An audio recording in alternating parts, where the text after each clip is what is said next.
गवार बहुओं से परेशान ससुराल वाले। सुषमा जी का परिवार शहर का एक संपन्न और सम्मानीय परिवार था। उस परिवार में उनके 5 बेटे और 2 शहर की मॉडर्न बहू थी। माँ जी, सासू माँ जी। बोल गायत्री बेटा, क्या हुआ? सासू माँ, आज मेरी फ्रेंड्स हमारे घर आ रही हैं। आज मैंने उन्हें किटी पार्टी के लिए इनवाइट किया है। अच्छा, ऐसा क्या? पर बहू, तूने मुझसे तो इसके बारे में कुछ पूछा ही नहीं। मैं आपसे पूछकर करती भी क्या? गायत्री और उसकी सास के बीच में ये बातें चल ही रही होती हैं, तभी वहां सुषमा की दूसरी बहू मधु आ जाती है। मम्मी, मैं ब्यूटी पार्लर जा रही हूँ। अरे, ये अपनी किटी पार्टी कर रही है और तू ब्यूटी पार्लर जा रही है, तो घर का काम कौन संभालेगा? जेठानी जी, ऐसी भी क्या इमरजेंसी आ गई कि आपको सुबह सुबह ही पार्लर जाना पड़ रहा है? ओहो, तो क्या अब मैं तुमसे पूछकर कोई भी काम करूंगी? मैंने तो ऐसा नहीं कहा। अच्छा अच्छा, अब तुम दोनों लड़ना बंद करो। तुम्हें जो करना है करो, घर के काम मैं खुद कर लूंगी। हमने ऐसा कब कहा सासू माँ जी कि आप खुद काम कीजिए? बल्कि सासू माँ, अगर आप मेरी माने तो आप हमारे देवरों की भी अब शादी करा दीजिए।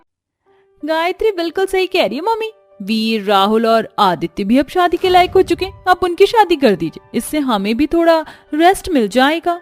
फिर क्या था, सुषमा अपने बेटों के लिए बहू खोजनी शुरू कर देती है और अपने पति से कहती है, जरा सुनिए, मैं सोच रही थी कि क्यों ना हम अपने छोटे बेटों की भी शादी कर दें, और उनकी शादी किसी शहर की नहीं बल्कि गांव की लड़की से करें। लेकिन ऐसा क्यों? आपको क्या पता, मैं सारा दिन इस घर में रहती हूँ। शहर की मॉडर्न लड़कियों के तो बहुत नखरे हैं। हम गांव से अपने बेटों के लिए संस्कारी और सीधी सादी लड़कियां ढूंढेंगे। मैं समझ गया, जैसा तुम चाहो। और फिर क्या था, जैसे ही ये बात उनके परिवार से निकलती है, फट से गांव से भी रिश्ते आने शुरू हो जाते हैं। सुषमा को अपने बेटों के लिए एक ही घर की 3 लड़कियां पसंद आ जाती हैं और वो अपने बेटों की शादी उन गांव की लड़कियों से करवा देती हैं। जब वो लड़कियां शादी करके अपने ससुराल आती हैं, तब उनमें से एक बोलती है, अरे देवा, इतना बड़ा और सुंदर घर, कहीं मैं कोई सपना तो नहीं देख रही हूँ? ये सपना नहीं है बहन, आपसे यही हमारा घर है। और हाँ, हम इस घर की रानियां। अपनी बहुओं को इतना खुश देख सुषमा भी बहुत खुश होती है, लेकिन उसे ये बिल्कुल भी अंदाजा नहीं था कि आगे क्या क्या होने वाला था। ऐसे ही 1 महीने का समय बीत जाता है। एक दिन पूनम पूरे घर की अच्छे से सफाई कर रही होती है, तभी उसे लैपटॉप, कंप्यूटर और भी कई इलेक्ट्रिक डिवाइस रखे हुए दिखाई देते हैं। अरे देवा, इन पर तो कितनी धूल लगी है। हमारी दोनों जेठानी जी को तो बस अपना चेहरा चमकाने की पड़ी रहती है, और जरा घर के सामान की हालत देखो, कितना गंदा हो रहा है। मैं इसे धोकर अच्छे से साफ कर देती हूँ। पूनम सारा कंप्यूटर सेट और लैपटॉप उसको उठाकर बाथरूम में ले जाती है और गांव के तौर तरीकों की तरह ही उसे हाथ से धोने लगती है। इतने में ही वहां गायत्री आ जाती है। माय गॉड, ये तुम क्या कर रही हो? कुछ नहीं जेठानी जी, इस पर बहुत धूल मिट्टी हो रही थी तो हमने इसे धो दिया। अच्छा किया ना? अच्छा किया? अरे बुद्धू लड़की, तूने तो हमारा हजारों का नुकसान कर दिया। चल अब दफा हो जाए यहाँ से, मेरी नजरों के सामने से। घर के अंदर ये सब बातें चल ही रही होती हैं, तभी बाहर सोनम को पौधों को पानी देते हुए मधु के पति की ब्रांडेड लैम्बोर्गिनी कार खड़ी हुई दिखाई देती है। ये इतना बड़ा क्या है? बड़ा सुंदर है। सोनम कार को न जाने क्या समझकर उस पर गोबर के उपले बनाकर सुखा देती है और सारी कार गंदी हो जाती है। ये तो बढ़िया चीज है, अब मेरे उपले अच्छे से सूख जाएंगे। तभी किसी काम से मधु वहां आ जाती है और अपने पति की इतनी महंगी गाड़ी की हालत देखकर गुस्से से लाल पीली हो जाती है। ये किसने किया? सोनम के हाथ गोबर से सने हुए थे, जिसे देखकर मधु सब कुछ समझ जाती है। अरे गांव की गवार, तुझ में अकल है भी या नहीं? इतनी महंगी गाड़ी पर ये क्या कर दिया? कितनी बदबू आ रही है। हमें माफ कर दीजिए देवरानी जी, क्या हमसे कौन गलती हो गई? नहीं, तूने तो बहुत अच्छा काम किया। जब दफा हो जाए यहाँ से। हाय, मैं क्या करूं? सोनम दुखी होकर वहां से चली जाती है, तो वहीं दूसरी ओर अंजू किचन में काम कर रही होती है। तभी मधु वहां आती है और उसका मजाक बनाने लगती है। तुम तीनों गवार बहनें, तुम्हें तो कुछ भी नहीं आता, पूरे घर का सत्यानाश कर दिया तुमने। अरे तुमसे तो बेहतर हम ही थे, कम से कम कोई नुकसान तो नहीं होता था। मधु पूरी तरह अंजू को चिढ़ाकर चली जाती है। जेठानी जी बोल तो ऐसे रही थी जैसे न जाने खुद गांव के लोगों के बारे में कितना जानती हैं। अब मैं भी दिखा दूंगी कि हम गांव के लोग भी शहरी चीजें इस्तेमाल कर सकते हैं। हाँ। तभी अंजू की नजर ओवन पर पड़ती है। अब ये क्या है? लगता है कि चूल्हा है, पर इसे शहरी लोग इस्तेमाल कैसे करते होंगे? अंजू को मधु की बात का बहुत बुरा लगता है और वो बिना किसी से पूछे खुद ही ओवन को इस्तेमाल करने की कोशिश करती है। समझ गई, इसे इस्तेमाल करने में ऐसा भी क्या मुश्किल है तो चूल्हा ही। अंजू अपना दिमाग लगाकर बाहर से उपले लेकर आती है और ओवन में उपले डालकर उसे चूल्हे की तरह फूंकने लगती है। सारे घर में धुआं धुआं भर जाता है, जिसकी वजह से गायत्री किचन में भागी हुई आती है। क्या हो रहा है यहाँ? अंजू को चूल्हे की तरह ओवन में उपले जलाते देख गायत्री हैरान रह जाती है। ये तुम क्या कर रही हो अंजू? खाना बना रही हूँ जेठानी जी। पर चूल्हा है कि जलता ही नहीं। अरे बुद्धू लड़की, ये चूल्हा नहीं ओवन है और ये इलेक्ट्रिसिटी से चलता है। अब जल्दी से इस आग को बुझा। समझ गई, अभी बुझाती हूँ। हाँ, आज तो तुम तीनों बहनों ने हद ही कर दी। अरे ऐसे भी कोई करता है क्या भला? एक इलेक्ट्रिक चीजें धो देती है तो दूसरी ओवन में ही आग लगा देती है। ये कहाँ की तमीज है? गायत्री अंजू को खूब डांटती है। अंजू रोती हुई अपनी बहन पूनम के पास आती है, जहाँ पर सोनम भी मौजूद होती है।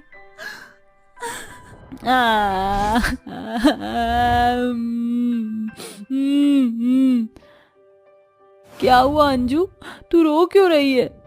हाँ बहन, हमें बता क्या बात है। अंजू पूनम और सोनम को सारी बात बता देती है। गायत्री जी ने तेरे साथ ऐसा किया? चलो बहनों, अब हम अपनी सासू माँ के पास चलते हैं। अब वही इन जिठानियों की अकड़ निकालेंगी। तीनों गांव से आई बहुएं अपनी सासू माँ सुषमा के पास चली जाती हैं और उन्हें पूरा वाकया सुना देती हैं। तभी वहां अंजू और गायत्री भी आ जाती हैं। अरे बहुओं, तुमने अपनी नादानी में काम ही ऐसा कर दिया कि वो दोनों तो गुस्सा करेंगी ही। माँ जी, अगर हम बहनें गांव से आई हैं तो क्या इसमें हमारी खता है? बोलिए सासू माँ। हम शहर के तौर तरीके नहीं समझते, हमें इस सब में ढलने में थोड़ा समय लगेगा। बचपन से लेकर अब तक सिर्फ हमने गांव, मिट्टी और खेत ही देखे। सही कहा दीदी ने, हम अनपढ़ गवार हैं तो क्या हुआ, हम करना तो अच्छा ही चाह रहे थे। मैं समझती हूँ। उन तीनों की बातें सुनकर गायत्री और मधु को अपनी गलती का एहसास होता है और वो उन्हें शहरी तौर तरीके सिखाने को राजी हो जाती हैं। मैंने तुम्हें बहुत डांटा, मुझे माफ कर दो। अब से मैं तुम्हें सारे तौर तरीके बताऊंगी, तुम फिक्र मत करो। मुझे भी माफ कर देना, मैं भी तुम्हारी मदद करूंगी। ये हुई ना अच्छी बहुओं वाली बात। तब से गायत्री और मधु दोनों ने गांव की बहुओं को शहरी तौर तरीके सिखाना शुरू कर दिया। अब वो तीनों बहनें घर के काम अच्छे से करने लगी थी। उनके बोलने चालने के ढंग में भी बदलाव था और घर की सारी बहू मिलकर खुशी से काम किया करती थी। इसीलिए तो कहा जाता है कि एकता में बल होता है। प्रेमा और नरेंद्र वो बूढ़े दंपत्ति थे जिनका युवराज नाम का बेटा विदेश में पढ़ाई और नौकरी के लिए बाहर गया था, और उसके इंतजार में याद करते हुए वो अपने बेटे को फोन लगा कर कहते हैं, अरे हेलो युवराज बेटा, तू यहाँ कब आएगा? तेरी माँ और मैं कब से तेरा इंतजार कर रहे हैं। सॉरी मम्मी पापा, मैंने आपको काफी इंतजार करा दिया, लेकिन आप चिंता मत कीजिए, मैं फौरन घर लौट रहा हूँ अगले हफ्ते, और आपको एक खुशखबरी भी दूंगा। सच बेटा, जल्दी आजा, मैं तेरे लिए गोंद के लड्डू बनाऊंगी। ठीक है माँ, अब मैं रखता हूँ, ऑफिस का काम भी है मुझे। ये कहकर युवराज फोन रख देता है। इसके बाद दोनों माता पिता बड़े खुश हो जाते हैं। वहीं दूसरी ओर युवराज के पास एमिली आकर कहती है, युवराज, तुम अपनी माता पिता से बात कर रहे थे? हाँ एमिली, मुझे उनकी बहुत याद आ रही है, इसलिए हम दोनों शादी कर लेंगे और इंडिया चलेंगे। You mean अब हम शादी करने वाले हैं? यस माय डार्लिंग, वैसे तो मैं तुम्हें यहाँ पर सारे इंडियन तौर तरीके सिखा चुका हूँ, बट फिर भी वहाँ साड़ी पहनना और पहली रसोई में हलवा और खीर बनाना मम्मी पापा को बहुत पसंद है। चिंता नॉट माय लव, मैं माची पापा जी के सामने तुम्हारी नाक नहीं खचवाऊंगी, पर मैं अभी भी हलवा बनाती हूँ तो हलवा खराब हो जाता है। ओह मेरी स्वीट सी, मेरी अंग्रेजन वाइफ, जब तुम ऐसे हिंदी बोलने की कोशिश करती हो तो बड़ी प्यारी लगती हो।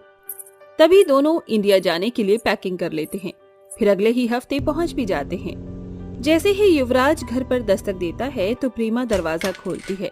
और देखती है कि सामने उसके बेटे के साथ एक गोरी अंग्रेजन लड़की आई है। जो कि दुल्हन की तरह लाल साड़ी में सजी हुई है। तभी दोनों उसके पैर छूकर कहते हैं, माँ जी नमस्ते, कैसी हैं आप? कैसी हो माँ? मैंने आपको वहाँ बहुत मिस किया। और पिताजी कहाँ हैं? तेरे पापा अंदर है युवराज।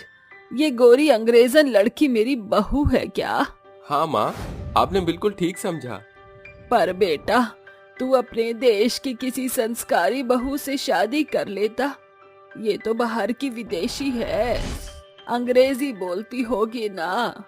हमें इसकी भाषा समझ ना आई तो ये हमारी क्या समझ पाएगी? माँ, आप इस चीज की बिल्कुल चिंता मत कीजिए। दरअसल एमिली और मैं 2 साल से एक साथ हैं और मैंने इसको काफी हद तक हिंदी और हमारे देश की संस्कृति तौर तरीके सिखा दिए हैं। आपको ऐसी कोई प्रॉब्लम नहीं होगी। अच्छा, अजी सुनते हैं, जरा बाहर आइए। हमारी अंग्रेजन बहू आई है, हमारे बेटे ने शादी कर ली है। तभी नरेंद्र चश्मा लगाकर दोनों को देखता है। तभी दोनों उसके पैर छू लेते हैं। नमस्ते पापा जी, आप ठीक हैं? मैं आपके लिए खास लंदन से ये शॉल लेकर आई हूँ। इन्होंने मुझे बताया था कि आपको शॉल बहुत पसंद है। और माँ जी, आपके लिए ये सुंदर सा हार लेकर आई हूँ। अरे वाह, हमारी अंग्रेजन बहू तो बहुत अच्छी है और बहुत अच्छी हिंदी बोल लेती है।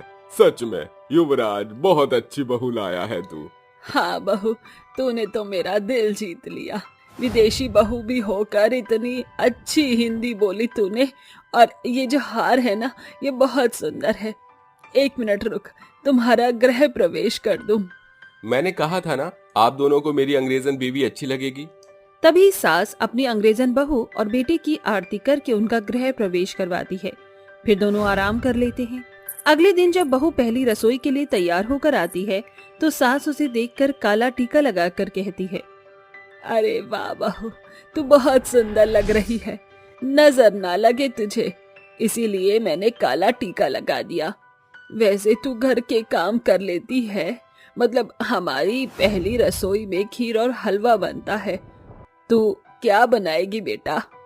माँ जी, आप चिंता मत कीजिए, मुझे युवराज ने खीर बनाना सिखाया है। आप दोनों को बहुत पसंद है वो, तो मैं अभी बनाकर लाती हूँ। ठीक है, मैं तुझे सामान बता देती हूँ। और बहू, अगर तुझे बनाने में कोई परेशानी हो तो मुझे बता देना, मैं तेरी मदद कर दूंगी। जी माँ जी। ऐसा कहकर दोनों रसोई में जाते हैं। प्रेमा उसे सारी चीज निकाल कर दे देती है, जिसके बाद एमिली एक गैस पर खीर, दूसरे पर हलवा बनाती है। पर हलवे को बनाने के चक्कर में उसकी खीर का दूध जल जाता है और वो कहती है, हे भगवान, ये मुझे क्या हो गया? सारी खीर जल गई। अब माँ जी पापा जी को मैं क्या खिलाऊंगी? ओफो, इस खीर को देखने के चक्कर में मैंने हलवा भी जला दिया। मैं कितनी बेकार बहू हूँ। दोबारा से बनाती हूँ, अभी इसी वक्त। ये कहकर एमिली दोनों जली हुई खीर और हलवे को डस्टबिन में डाल देती है और दोबारा खीर और हलवा बनाने लगती है, पर वो भी जल जाता है। ओह नो, ये क्या किया मैंने? ये तो दूसरा हलवा और खीर भी जला दिया। युवराज तो मुझसे गुस्सा ही हो जाएंगे एकदम। मेरी वजह से सब भूखे बैठे हैं। तभी प्रेमा उसे परेशान देखकर कहती है, क्या हुआ बहू, तुमने अभी तक कुछ बनाया नहीं?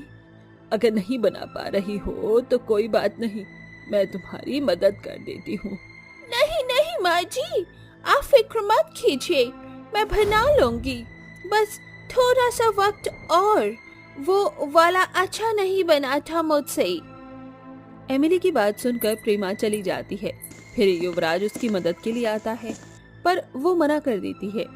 जैसे तैसे वो तीसरी बार हलवा और खीर बनाती है तो कहती है, फाइनली मैंने दोनों चीज बना लिया है, लेकिन अच्छी नहीं बनी शायद।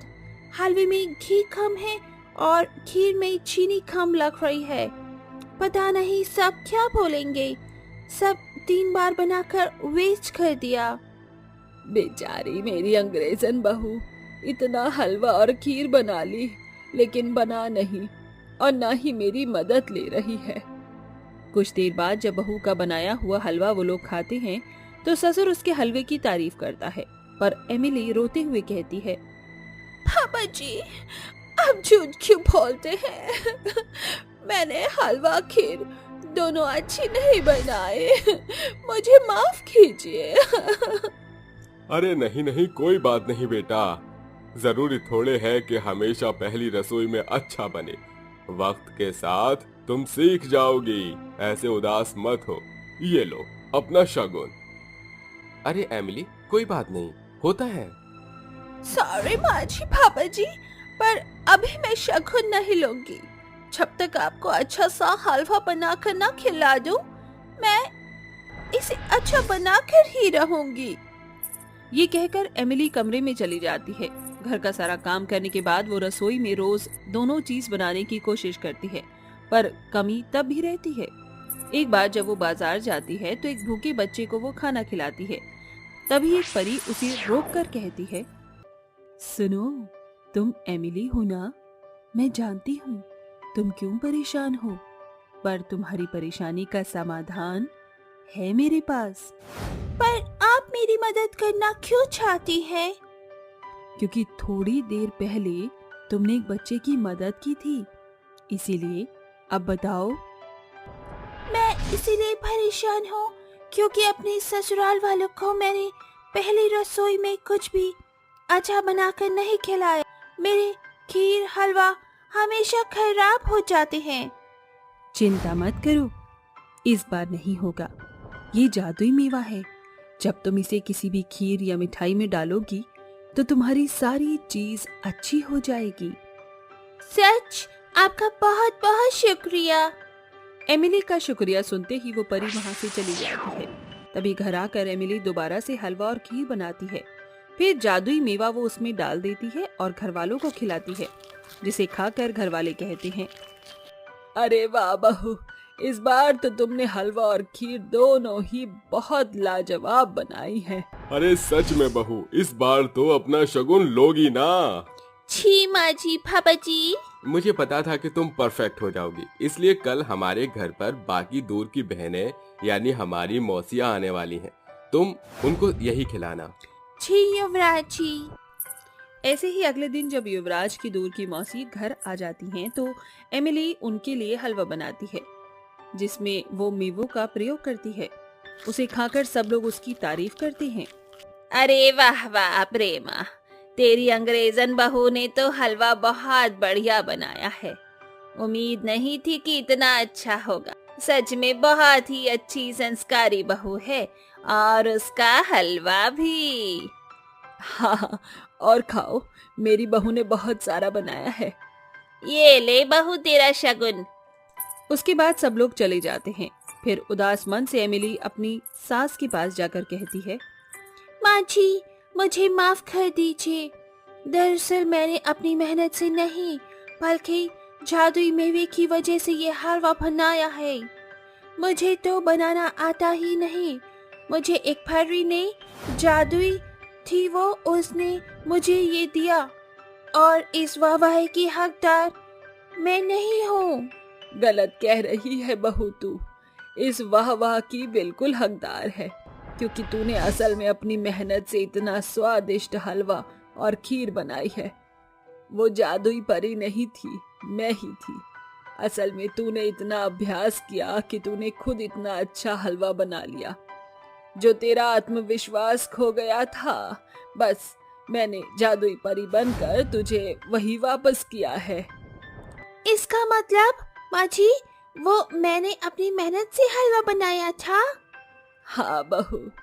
शुक्रिया माँ जी मुझे समझने के लिए। ऐसा कहकर एमिली सास के गले लग जाती है। कुछ दिनों बाद एमिली इतना अच्छा खाना बनाती है कि सब उसके बनाए खाने की उंगलियां चाटते ही रह जाते हैं।